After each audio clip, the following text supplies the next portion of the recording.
Welcome! E aí, galera, beleza? Bem-vindo à nossa comunidade.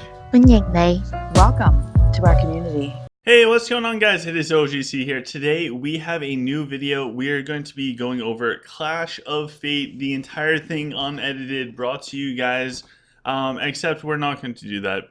The reason why is we actually went in and when we did Clash of Fate, there just wasn't that many people. So because there wasn't so many people, it was like 12 people versus 20. The main fights that I got were against people that had 4,000k core or higher, or like 3,200k core, and I just didn't stand a chance. So it was a very boring recording. So about halfway through, just because it was so rare to get a fight, I stopped recording. But I still have a ton of great PvPs from it, especially from Toby, and we'll check those out tomorrow's video. For today, I do have one fight from there, and then also some fights from the world. So let's go check those out. It's been a while since I just showed my PvP fights, so let's do that. So this first one, we're going up against a Lich. We ended up winning in Might and Stamina, which is perfect. I can't ask for anything more than that. So I have my standard Lich set up. I sunned up almost all of the Warlocks on the bottom side, get Denji going early on to hopefully take out that main pack. Drop Rufio in nice and deep. He takes out most of the Warlocks on the top side. We start getting moral boosts on the bottom as the enemy's heroes are dying. And then on the top, we're just kind of holding everything up. We do a resurrection just to hold the lines with Virion. And on the bottom side, we're slowly just chipping away at everything, taking them down. They did take out one pack of archers that we had down there. Not a big deal. Our Ophidius Black Hole goes off in the middle. Does some decent damage, actually. Happy with that. And then our Virion does his passive resurrection. I really like the passive resurrections from Virion, and I'm glad that more Lich are not using the mummies. On this bottom side, we are still doing fantastic. We double up our troops down there, get some more archers, get some more swordsmen. In the middle section, there are just so many skeletons. And on the top side, we finally take down the enemy's Belrog, and now we can actually push through back into their Warlocks, which I am thrilled about. Anytime you can take out those Warlocks, that will help you out tremendously. The bottom side, we finally cleared out all of the melee skeletons. Now we start to swing around and take them out. So, well, this is wrapping up Blood Moon. Just so you guys are aware, both Blood Moon and the second house for Blood Moon won in Clash of Fate. So for the regular season for Clash of Fate, Blood Moon is undefeated. In the championships, we made it until we were fighting for like the top 16 to 8 position. When we were trying to enter that bracket, we got knocked out. So overall, we did really good.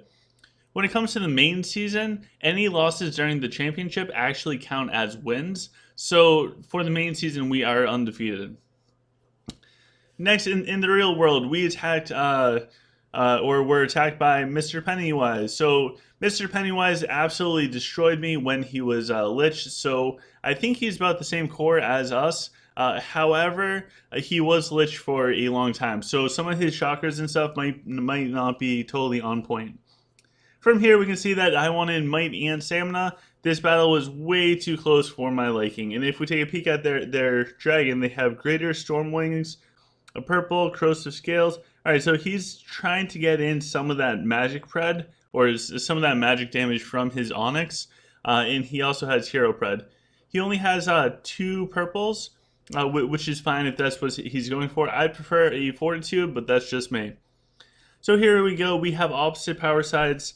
On the bottom side, we start doing pretty good at taking out everything down there. We want to take out those swords as fast as possible.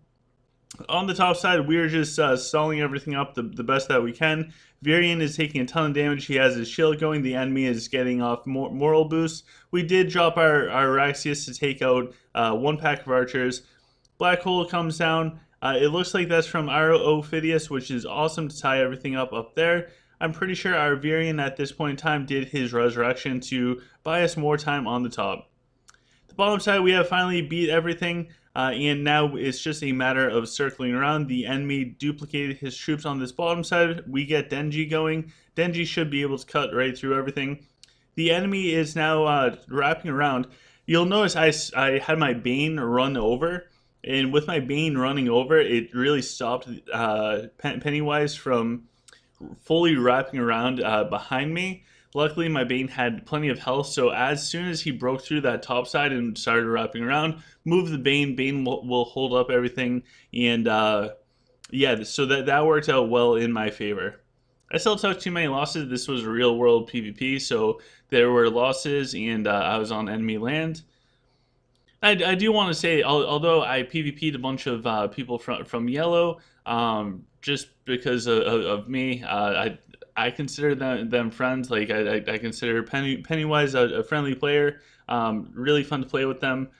So I did take a bunch of losses. Wasn't super thrilled about that.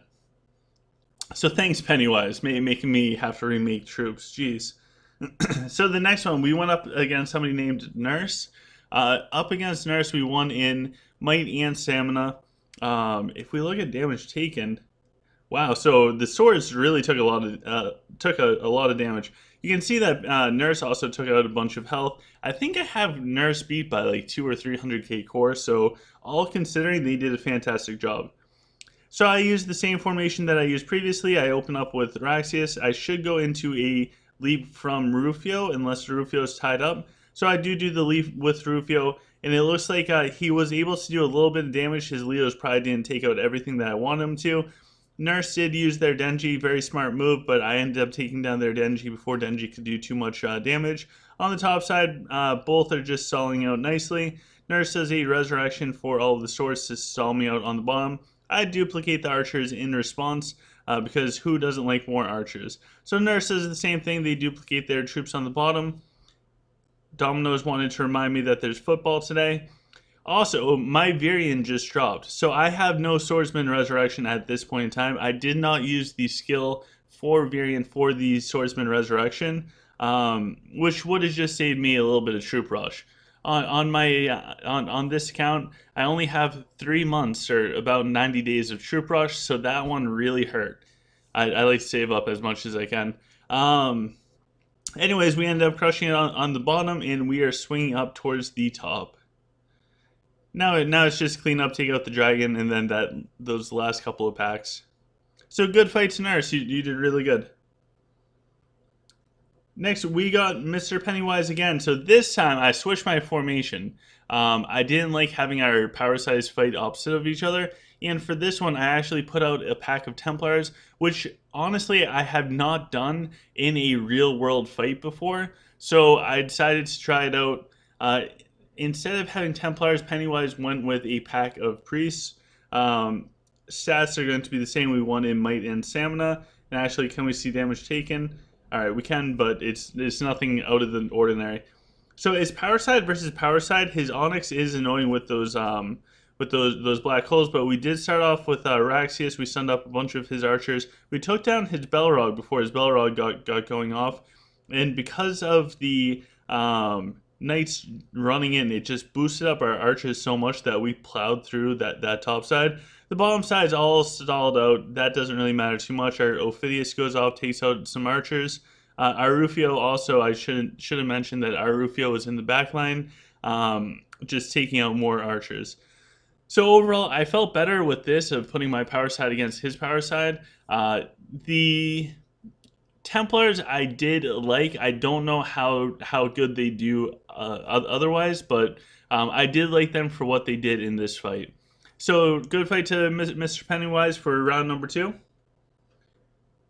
Next we have Mr. Kenzo, who I can't remember what their core is. It looks like it's drastically lower than mine, but we'll just check this one out real quick. And again, it looks like power side versus power side. I opened up with Denji because my Raxius was sunned up, and the Denji just literally blew up everything. From there, I did do the Raxius 3 Suns, and then I should do something with my Rufio. But I think at this point in time, it doesn't really matter too much. It is pretty much just a wipe at that point in time.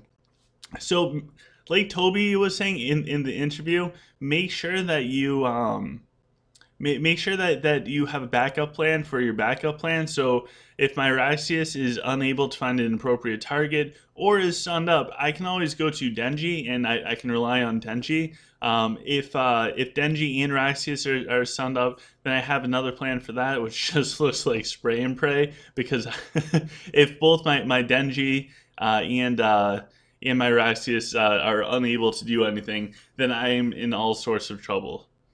So the last one was up against Mr. KingSparks, who actually brought out dwarf snipers, which got me a little nervous at first, but we did okay. We did okay, all considering.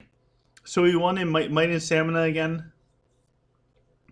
And I believe this one, I forget if it's this one that I retreated the Templars.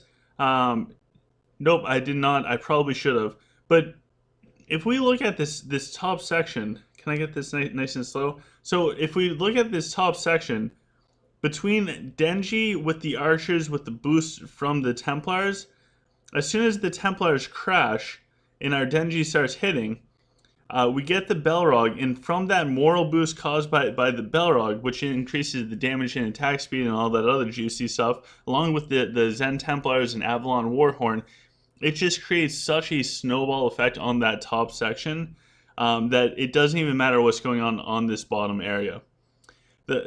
We do go in with our Rufio. Just the normal Rufio jump in took out so many of the snipers and or archers. And of course we have the wolves in the background. The Leo's pride goes off, and whatever else was there is now gone. So KingSparks is lower core than me. I give them a lot of credit. So good job, KingSparks, for stepping up and playing. I know Joey wanted to fight. I can't take Joey now. So Joey's just way too strong for me at this point in time. Joey, give me a couple of weeks and we will have a lot of fun together. So anyways, guys, that is the video for today. Just some real world PvPs. Tomorrow we'll look at some fights from Clash of Fate. I think I have one from Strapcorn, and then I have a bunch from Toby. So if you guys want to see the Clash of Fate PvPs, those will be out tomorrow. I'm sorry I didn't bring you the full extended Clash of Fate for today. The thing is, it just would be very dry and not super exciting. It would be 1 hour to get a couple of fights against people that have so much core it's not even funny, and you'd have to listen to me for like an hour. And I didn't even have my ice mocha at that point in time. I had to get my ice mocha late. So with that, guys, I hope you guys have a fantastic day. Make sure you like, share, subscribe if you have not already, and I will see you guys back here tomorrow. Take care, guys.